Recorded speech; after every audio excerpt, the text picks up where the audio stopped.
Hello dear friends, today we are going to discussing about KSET and UGC NET paper 1 teaching aptitude. The complete notes, this is the part 1. So in the same way we are going to discussing about several parts on teaching aptitude and many subject like research and communications, higher educations and various subject we are going to discuss in the later. ಇಲ್ಲಿ ನಾವು KSET ಮತ್ತು U G C net ಈ ಒಂದು ಪೇಪರ್ಗೆ ಸಂಬಂಧಪಟ್ಟ ಹಾಗೆ paper 1ನ teaching aptitude ಇದರ ಒಂದು ಕಂಪ್ಲೀಟ್ ನೋಟ್ಸ್ ಅಂತ ಹೇಳ್ಬಿಟ್ಟು ಡಿಸ್ಕಸ್ ಮಾಡ್ತಾ ಇದ್ದೇವೆ. ಅದಕ್ಕೆ ಬೇಕಾಗಿರುವಂಥ ಎಲ್ಲ ಒಂದು ಕಂಪ್ಲೀಟ್ ನೋಟನ್ನು ಈ ವಿಡಿಯೋದಲ್ಲಿ ನಾವು ಅಪ್ಲೋಡ್ ಮಾಡ್ತಾ ಇದ್ದೇವೆ. ಇದು ಪಾರ್ಟ್ 1 ಆಗಿರುತ್ತೆ. ಇದೇ ರೀತಿಯಲ್ಲಿ ಟೀಚಿಂಗ್ ಆಪ್ಟಿಟ್ಯೂಡ್ಗಳಲ್ಲಿ ಪಾರ್ಟ್ 2 ಪಾರ್ಟ್ 3 ಹೀಗೆ ಹಲವಾರು ಎಷ್ಟು ಪಾರ್ಟ್ಗಳಾಗತ್ತೆ ನೋಡ್ಕೊಂಡ್ಬಿಟ್ಟು ಸೊ ಅಷ್ಟು ಪಾರ್ಟ್ಗಳ ನಾವು ನಿಮಗೆ ವಿಡಿಯೋನ ಪ್ರೊವೈಡ್ ಮಾಡ್ತೇವೆ. ಕಂಪ್ಲೀಟ್ ನೋಟನ್ನು ನಿಮಗೆ ಪ್ರೊವೈಡ್ ಮಾಡ್ತಾ ಇದ್ದೇವೆ. ಯಾರೆಲ್ಲ ನಮ್ಮ ಈ ಒಂದು ಚಾನಲ್ ನೋಡ್ತಾ ಇದ್ದೀರಾ ದಯವಿಟ್ಟು ಸಬ್ಸ್ಕ್ರೈಬ್ ಮಾಡ್ಕೊಳ್ಳಿ, ಕಮೆಂಟ್ ಮಾಡಿ ಮತ್ತು ಬೆಲ್ ಐಕನ್ ಪ್ರೆಸ್ ಮಾಡೋ ಮುಖಾಂತರದಲ್ಲಿ ನಾವು ಹಾಕುವಂಥ ಉಳಿದಂಥ ಎಲ್ಲ ವಿಡಿಯೋಗಳು ಕೂಡ ನಿಮಗೆ ಸಿಗೋ ಹಾಗೆ ನೀವು ಮಾಡ್ಕೊಳ್ಬೇಕು. ಮತ್ತು ಈ ಒಂದು ವಿಡಿಯೋನ ಉಳಿದವರಿಗೂ ಕೂಡ ಸೆಂಡ್ ಮಾಡೋ ಮುಖಾಂತರದಲ್ಲಿ ನಮಗೆ ನೀವು ಸಪೋರ್ಟ್ ಮಾಡಬೇಕು. ಮತ್ತು ನಿಮ್ಗೆ ಯಾವುದೆಲ್ಲ ಡೌಟ್ಸ್ಗಳಿರುತ್ತೆ ಅವುಗಳನ್ನು ನೀವು ಕಮೆಂಟ್ಸ್ ಮುಖಾಂತರ ನಮಗೆ ತಿಳಿಸಬಹುದು. ನಾವು ಅದಕ್ಕೆ ನಿಮಗೆ ಕ್ಲಾರಿಫಿಕೇಶನ್ ಪ್ರೊವೈಡ್ ಮಾಡ್ತೇವೆ. ಓಕೆ, ಸೊ ಯಾರೆಲ್ಲ ಈ ವರ್ಷದ ಒಂದು ಕೆಸೆಟ್ ಮತ್ತು ಯು ಜಿ ಸಿ ನೆಟ್ ಎಕ್ಸಾಮನ್ನು ಬರಿತಾ ಇದ್ದಾರೆ ಅವರೆಲ್ಲರೂ ಕೂಡ ಆಲ್ ದ ವೆರಿ ಬೆಸ್ಟ್ ಅಂತ ಹೇಳ್ತೇವೆ. ಅದರ ಜೊತೆಯಲ್ಲಿ ನಾವು ಇವಾಗ ವಿಡಿಯೋನ ಪ್ರಾರಂಭ ಮಾಡ್ತೇವೆ. Teaching aptitude.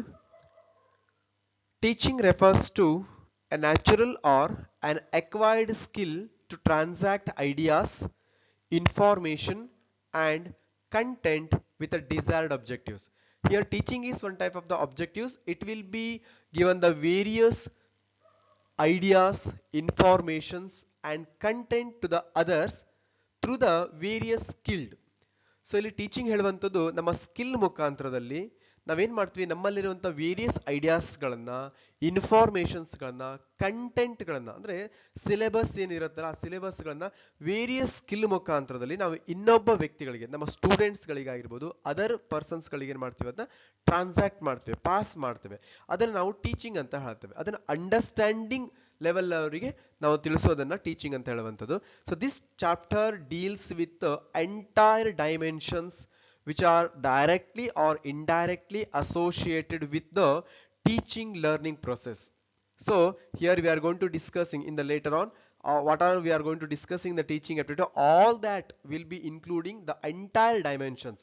ಸೊ ಇಲ್ಲಿ ನಾವು ಡಿಸ್ಕಸ್ ಮಾಡುವಂಥದ್ದು ಟೀಚಿಂಗ್ ಅಲ್ಲಿ ಬರುವಂಥ ಪ್ರತಿಯೊಂದು ಡೈಮೆನ್ಷನ್ಸ್ಗಳು, ಬೇರೆ ಬೇರೆ ವಿಧವಾದಂಥ ಟೀಚಿಂಗ್ಗಳನ್ನಾಗಿರ್ಬೋದು, ಟೀಚಿಂಗ್ಗಳಲ್ಲಿ ಏನೆಲ್ಲ ನಾವು ಯುಟಿಲೈಸೇಷನ್ ಮಾಡ್ಕೊಳ್ತೇವೆ, ಟೈಪ್ಸ್ ಆಫ್ ಟೀಚಿಂಗ್ಸ್ಗಳಾಗಿರ್ಬೋದು, ಅಥವಾ ಏನು ಲರ್ನಿಂಗ್ ಪ್ರೊಸೆಸ್ಗಳಿರುತ್ತೆ, ಟೀಚಿಂಗ್ ಮತ್ತು ಲರ್ನಿಂಗ್ ಪ್ರೊಸೆಸ್ಗಳಾಗಿರ್ಬೋದು, ಇವನ್ನೆಲ್ಲವನ್ನು ಕೂಡ ಡೈರೆಕ್ಟ್ ಮತ್ತು ಇಂಡೈರೆಕ್ಟ್ಲಿ ನಾವೇನು ಮಾಡ್ತೀವಿ ಇಲ್ಲಿ ಡಿಸ್ಕಸ್ ಮಾಡ್ತಾ ಹೋಗ್ತೇವೆ. ಸೊ ಅವು ಈ ಒಂದು ಟೀಚಿಂಗ್ ಆಪ್ಟಿಟ್ಯೂಡ್ಗಳಲ್ಲಿ ಇನ್ಕ್ಲೂಡ್ ಆಗಿರುವಂಥದ್ದು. Concept of teaching. Teaching is a communication between two or more persons who influence each other by ideas and learn something in process of interaction. So teaching ಹೇಳುವಂಥದ್ದು ಒಂದು communications ಅಂತ ಹೇಳ್ಬೋದು. Teaching is like a communication between two or more person, ಎರಡು ಅಥವಾ ಎರಡಕ್ಕಿಂತ ಜಾಸ್ತಿ ವ್ಯಕ್ತಿಗಳ ಮಧ್ಯದಲ್ಲಿ ಆಗುವಂಥ ಒಂದು communication. Who influence each other by ideas and learn something. So ಇಲ್ಲಿ ಯಾರು ಇನ್ಫ್ಲುಯೆನ್ಸ್ ಮಾಡ್ತಾರೆ, teacher is influencing to the students. What they are going to influencing? So they are going to given the various ideas and informations and content to the students. Content ಗಳನ್ನ students ಗಳಿಗೆ ಏನ್ ಮಾಡ್ತಾರೆ, interaction ಮುಖಾಂತರದಲ್ಲಿ ಅವರು ಮಾಡ್ತಾರೆ. ಅಂದ್ರೆ teacher ಎಲ್ಲ informations ಗಳನ್ನ ಮಾಡ್ತಾರೆ ಅಂತಂದ್ರೆ ಅವ್ರ ಮುಖಾಂತರ, ಅವ್ರ ಕಮ್ಯುನಿಕೇಶನ್ ಮುಖಾಂತರದಲ್ಲಿ ಸ್ಟೂಡೆಂಟ್ಸ್ ಗೆ ಪಾಸ್ ಮಾಡ್ತಾರೆ. That is called as a concept of teaching. ಹಾಗಾದ್ರೆ teaching is to fill in the mind of the learner by information and knowledge of facts for future uses. Teacher ಏನ್ ಮಾಡ್ತಾರೆ ಅಂತಂದ್ರೆ ಸ್ಟೂಡೆಂಟ್ಸ್ನ ಮೈಂಡ್ಗಳಲ್ಲಿ, ಅಂದ್ರೆ ಯಾರು learner ಕಲಿತಾ ಇದ್ದಾರೆ ಅವ್ರನ್ನ ಒಂದು ಮೈಂಡ್ಗಳಲ್ಲಿ ಇನ್ಫಾರ್ಮೇಶನ್ಸ್ಗಳನ್ನ, ನಾಲೆಜ್ಗಳನ್ನ, ಸೊ ವೇರಿಯಸ್ ಐಡಿಯಾಸ್ಗಳನ್ನ ಏನ್ ಮಾಡ್ತಾರೆ, ಫಿಲ್ ಮಾಡ್ತಾರೆ. Because of what? Because of the future users. ಮುಂದೆ ಅವರಿಗೆ ಅದು ಯುಟಿಲೈಸೇಷನ್ ಆಗಬೇಕು. ಆ ಒಂದು ಐಡಿಯಾಸ್ಗಳು, ಇನ್ಫಾರ್ಮೇಶನ್ಸ್ಗಳು, ನಾಲೆಜ್ಗಳನ್ನ ಯುಟಿಲೈಸೇಷನ್ ಮಾಡ್ಕೊಂಡ್ಬಿಟ್ಟು ಫ್ಯೂಚರಲ್ಲಿ ಅವರು ಡೆವಲಪ್ಮೆಂಟ್ ಆಗುವಂಥ ಪರ್ಪಸ್ಸಿಗೋಸ್ಕರ ಟೀಚರ್ ಅದನ್ನ ಆ ಒಂದು ಲರ್ನರ್ ಮೈಂಡ್ ಅಲ್ಲಿ ಫಿಲ್ ಮಾಡ್ತಾರೆ. So this is the concept of teaching. So one more concept of teaching, that meaning of the concept of teaching. So teaching is a process in which learner, teacher, curriculum and other variables are organized in a systematic way to attain some predetermined goals. So ಇಲ್ಲಿ concept ಏನ್ ಹೇಳುತ್ತೆ ಅಂತಂದ್ರೆ, teaching ಹೇಳುವಂತ ಒಂದು process. ಆ process ಅಲ್ಲಿ ಏನಾಗಿರುತ್ತೆ ಅಂತಂದ್ರೆ ಆಲ್ ದ ವೇರಿಯೇಬಲ್ಸ್, ಯಾವ್ದೆಲ್ಲ ವೇರಿಯೇಬಲ್ಸ್ ಇರುತ್ತೆ, the learner even one type of the variables, teacher also variable, curriculum also variables. So these variables are organised. Organised means systematically arranged in the systematical way. That means they attain some predetermined goals.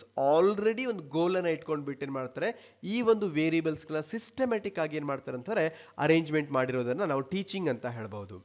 Then teaching is an important part of the process of education. So without teaching, the process will not, the education will not be continue. So education ಇಲ್ಲಿ ಬೇಕು ಅಂತ ಹೇಳಿದ್ರೆ teaching ಇರಲೇಬೇಕು. So the teaching is very important part in the every education. Its special function is to impart knowledge, develop understanding and skills. ಇಲ್ಲಿ ಏನ್ ಹೇಳುತ್ತೆ ಅಂತಂದ್ರೆ ಇದ್ರ ಫಂಕ್ಷನ್ಸ್, ಟೀಚಿಂಗ್ ನ ಫಂಕ್ಷನ್ಸ್ ಏನಂತಾರೆ, ಇಂಪಾರ್ಟ್ ನಾಲೆಜ್, ನಾಲೆಜ್ ಅನ್ನ ಪ್ರೊವೈಡ್ ಮಾಡುವಂಥದ್ದು, ಮತ್ತು ಡೆವಲಪ್ಮೆಂಟ್ ಮಾಡುವಂಥದ್ದು, ಅಂಡರ್ಸ್ಟ್ಯಾಂಡಿಂಗ್ ಅಂಡ್ ಸ್ಕಿಲ್ಸ್, ಸ್ಕಿಲ್ಗಳನ್ನ ಡೆವಲಪ್ಮೆಂಟ್ ಮಾಡಿಕೊಡುವಂಥದ್ದು. So this are all the concept of the teaching. ನೋಡಿ ಫ್ರೆಂಡ್ಸ್, ಇಲ್ಲಿ ಏನ್ ಕೊಳ್ತಾರೆ ಅಂತಾರೆ, ಈ ಕಾನ್ಸೆಪ್ಟ್ಗಳನ್ನ ಕರೆಕ್ಟ್ ನೀವು ಅಂಡರ್ಸ್ಟ್ಯಾಂಡ್ ಮಾಡ್ಕೊಳ್ಬೇಕು. ಕಾನ್ಸೆಪ್ಟ್ಗಳ ಮೇಲೆ ಮತ್ತು ಈ ಒಂದು ಮೀನಿಂಗ್ಸ್ ಆಫ್ ದ ಟೀಚಿಂಗ್, ಇದ್ರ ಮೇಲೆ ಕೂಡ ಒಂದು ಕ್ವಶನ್ಸ್ ಅನ್ನ ಕೇಳುವಂತ ಚಾನ್ಸಸ್ ಮ್ಯಾಕ್ಸಿಮಮ್ ಇರುತ್ತೆ ಎಕ್ಸಾಮ್ಗಳಲ್ಲಿ. Okay, so the next one is nature of teaching. ಹಾಗಾದ್ರೆ ಟೀಚಿಂಗ್ ನ ನೇಚರ್ ಏನ್ ಹೇಳುತ್ತೆ, ಯಾವ ರೀತಿ ಇರುತ್ತೆ, ಟೀಚಿಂಗ್ ಗಳು ಯಾವ ರೀತಿ ಇರುತ್ತೆ ಅಂತ ನಾವು ನೋಡ್ಬೇಕಾಗತ್ತೆ ಇಲ್ಲಿ. So the nature of teaching.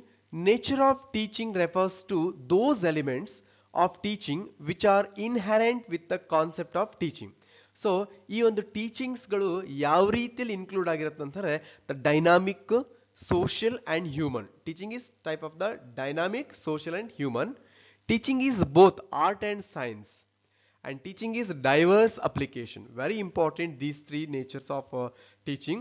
So on the basis of these three nature, the question will be arises in the exams. So ಹಾಗಾದ್ರೆ ಡೈನಾಮಿಕ್, ಸೋಷಿಯಲ್ ಅಂಡ್ ಹ್ಯೂಮನ್ ಅಂದ್ರೆ ಏನಿರುತ್ತೆ? Teaching is not a fundamental concept. Teaching ಹೇಳುವಂಥದ್ದು basic concept ಅಲ್ಲ, ಇದು by birth ಅಲ್ಲಿ ಬರುವಂಥದ್ದಲ್ಲ. Because it is greatly influenced by social and human factors which are dynamic in themselves. So ನಾವು teaching ಅನ್ನ ನಾವು ಯಾವ ರೀತಿಯಲ್ಲಿ ಡೆವಲಪ್ಮೆಂಟ್ ಮಾಡ್ಕೊಳ್ತೀವಿ ಅಂತಾರೆ, it will be greatly influences. ಯಾವ ರೀತಿ ನಮಗೆ ಟೀಚಿಂಗ್ ಹೇಳುವಂಥ ಇನ್ಫ್ಲುಯೆನ್ಸ್ ಆಗುತ್ತೆ ಅಂತಾರೆ, ಸೊಸೈಟಿ ಮುಖಾಂತರದಲ್ಲಿ, ಸೋಷಿಯಲ್ ಮತ್ತು ಹ್ಯೂಮನ್ ಫ್ಯಾಕ್ಟರ್ಸ್. ನಾವು ಜನರನ್ನ ನೋಡಿ ಕಲಿತೇವೆ, ಸೊಸೈಟಿಯನ್ನ ನೋಡಿ ಕಲ್ತ್ಕೊಳ್ತೇವೆ. ಸೊ ಅದ್ರ ಮುಖಾಂತರದಲ್ಲಿ ನಾವು ಯಾವ ರೀತಿಯಲ್ಲಿ ಇನ್ಫಾರ್ಮೇಶನ್ಸ್ ಗಳನ್ನ, ಐಡಿಯಾಸ್ ಗಳನ್ನ, ಕಂಟೆಂಟ್ ಗಳನ್ನ ಒನ್ ಪರ್ಸನ್ ಅನದರ್ ಪರ್ಸನ್ಗೆ ಪಾಸ್ ಮಾಡಬೇಕು, ಅಥವಾ ಯಾವ ರೀತಿಯಲ್ಲಿ ನಾವು ಅವರಿಗೆ ಅಂಡರ್ಸ್ಟ್ಯಾಂಡ್ ಮಾಡಿಸ್ಬೇಕು ಹೇಳುವಂತ ನಾವಲ್ಲಿ ಕಲ್ತ್ಕೊಳ್ತೇವೆ. That is called as the dynamic. It will not be constant. Dynamic ಅಂತಂದ್ರೆ ಚೇಂಜಸ್ ಆಗ್ತಾ ಇರುತ್ತೆ. ಟೀಚಿಂಗ್ ಹೇಳುವಂತೂ ಒಂದೇ ರೀತಿ ಇರೋದಿಲ್ಲ, ಟೀಚಿಂಗ್ಗಳು ಬದಲಾವಣೆ ಆಗ್ತಾ ಇರುತ್ತೆ. ಅದು ಯಾವುದರ ಮೇಲೆ ಇನ್ಫ್ಲುಯೆನ್ಸ್ ಆಗುತ್ತೆ ಅಂತಾರೆ, ಸೊಸೈಟಿ ಅಥವಾ ಸೋಷಿಯಲ್ ಅಂತ ಹೇಳ್ಬೋದು, ಮತ್ತು ಹ್ಯೂಮನ್ ಫ್ಯಾಕ್ಟರ್ಸ್ ಗಳ ಮೇಲೆ ಇದೇನಾಗುತ್ತೆ ಅಂತಾರೆ, ಚೇಂಜಸ್ ಆಗ್ತಾ ಇರುತ್ತೆ. And the another nature of the teaching is both art and science. ಹಾಗಾದ್ರೆ ಟೀಚಿಂಗ್ ಹೇಳುವಂಥದ್ದು ಆರ್ಟ್ ಕೂಡ ಆಗುತ್ತೆ, ಕಲೆ ಕೂಡ ಹೌದು, ವಿಜ್ಞಾನ ಕೂಡ ಅಂತ ಹೌದು ಅಂತ ಹೇಳ್ಬೋದು, ಸೈನ್ಸ್ ಕೂಡ ಹೌದು. ಯಾವ ರೀತಿಯಲ್ಲಿ ಹೀಗೆ ನಾವು ಹೇಳ್ಬೋದು ಅಂತ ಹೇಳಿದ್ರೆ, teaching is both art and science. It calls for exercise of talent and creativity, making it an art. ನೋಡಿ ನಾವೇನು ಹೇಳ್ತೀವಿ ಅಂತಂದ್ರೆ, ನಾವು ಎಕ್ಸಸೈಸ್ ಮಾಡ್ತೇವೆ, ನಮ್ಮ ಟ್ಯಾಲೆಂಟ್ಗಳನ್ನ ಯುಟಿಲೈಸೇಷನ್ ಮಾಡ್ಕೊಂಡ್ಬಿಟ್ಟು ಕ್ರಿಯೇಟಿವಿಟಿಗಳನ್ನ ಮಾಡ್ಕೊಳ್ತಾ ಹೋಗ್ತೀವಲ್ಲ, ಆದ್ರಿಂದ ಇದನ್ನ ನಾವೇನು ಹೇಳ್ತೀವಿ ಅಂತಾರೆ, ಸೊ ಆರ್ಟ್ ಅಂತ ಹೇಳ್ಬೋದು. ಬಟ್ ಈ ಒಂದು ಟ್ಯಾಲೆಂಟ್ಸ್ ಆಗಿರ್ಬೋದು, ಕ್ರಿಯೇಟಿವಿಟಿಗಳನ್ನ ಆಗಿರ್ಬೋದು, ಇವುಗಳನ್ನ ಯಾವ ಮುಖಾಂತರದಲ್ಲಿ ಮಾಡ್ತೀವಿ ಅಂದ್ರೆ, it involving some techniques. Techniques ಮುಖಾಂತರದಲ್ಲಿ ನಾವು ಮಾಡ್ತಾ ಹೋಗ್ತಾ ಇರ್ತೇವೆ.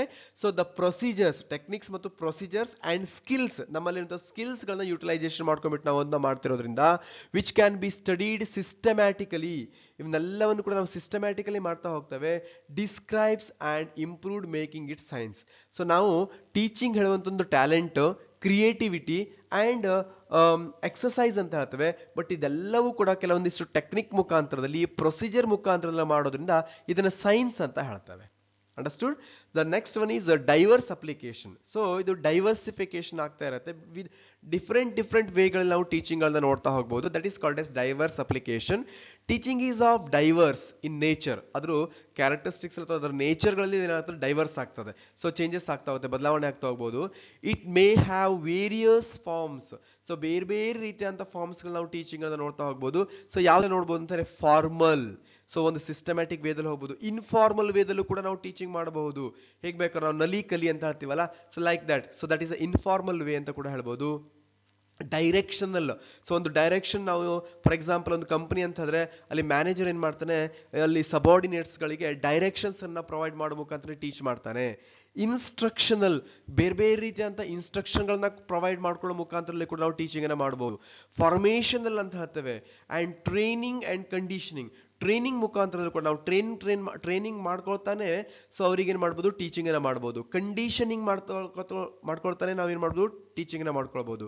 ಇಂಡಾಕ್ಟ್ರಿನೇಷನ್ಸ್ ಅಂತ ಹೇಳ್ತೇವೆ. ಸೊ ಈ ಒಂದು ಇಂಡಾಕ್ಟ್ರಿನೇಷನ್ ಗಳಿಗೆ ಸಪರೇಟ್ ಆದಂತ ವರ್ಡ್ಸ್ ಗಳು ಬರುತ್ತೆ. ಈ ಇಂಡಾಕ್ಟ್ರಿನೇಷನ್ ಮೇಲೆ ನೀವು ಕರೆಕ್ಟ್ ಆಗಿ ತಿಳ್ಕೊಳ್ಬೇಕು. ಯಾಕಂದ್ರೆ ಒಂದು ಕ್ವಶನ್ಸ್ ಈ ಒಂದು ಟ್ರೈನಿಂಗ್, ಕಂಡೀಷನಿಂಗ್ ಅಂಡ್ ಇಂಡಾಕ್ಟ್ರಿನೇಷನ್ ಗಳ ಮೇಲೆ ಏನ್ ಮಾಡುತ್ತೆ, ಕ್ವಶನ್ ಕೇಳ್ತಾರೆ ಟೀಚಿಂಗ್ ಗಳಲ್ಲಿ. ಅದ್ರ ಬಗ್ಗೆ ನಾವು ಫ್ಯೂಚರ್ಲಿ ಮತ್ತೆ ಸ್ಟಡಿ ಮಾಡೋಣ.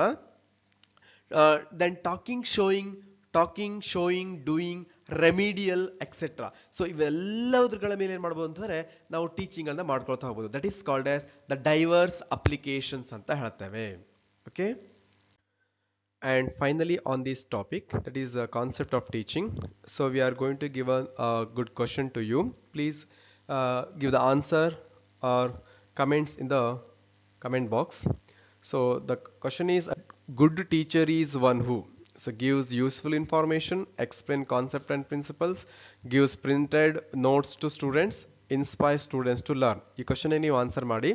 ಸೊ ಯಾರೆಲ್ಲ ಈ ಒಂದು ವಿಡಿಯೋ ನೋಡ್ತಿದ್ರೆ ದಯವಿಟ್ಟು ಸಬ್ಸ್ಕ್ರೈಬ್ ಮಾಡ್ಕೊಳ್ಳಿ ಮತ್ತು ಬೆಲ್ ಐಕನ್ ಪ್ರೆಸ್ ಮಾಡಿಕೊಂಡು ಇನ್ನೊಬ್ಬರಿಗೂ ಕೂಡ ಈ ವಿಡಿಯೋನ ಸೆಂಡ್ ಮಾಡಿ. ಸೊ ನೆಕ್ಸ್ಟ್ ವಿಡಿಯೋದಲ್ಲಿ ನಿಮಗೆ next characteristics of teaching and some other topic will be given. Okay. So thank you one and all.